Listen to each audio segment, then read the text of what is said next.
ஜெபராஜோடைய வீடியோவை நீங்கள் பார்த்துருப்பீர்கள்.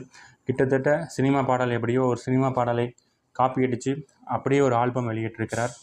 இது எவ்வளவு இவர் அந்த ஆல்பத்தை சினிமாவில் வெளியிட்டிருந்திருக்கலாம்.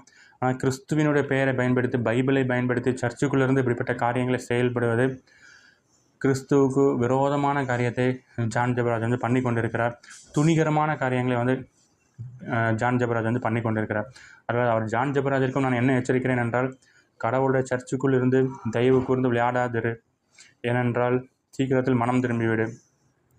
உங்களுடைய நன்மைக்காக தான் இந்த வீடியோவை நான் பதிவிடுகிறேன். உங்கள் ஆத்மாவை காப்பாற்றிக் கொள்வதற்கு தயவு கூர்ந்து இப்படிப்பட்ட செயல்களை பண்ணுவதை நிப்பாட்டி விடுங்கள்.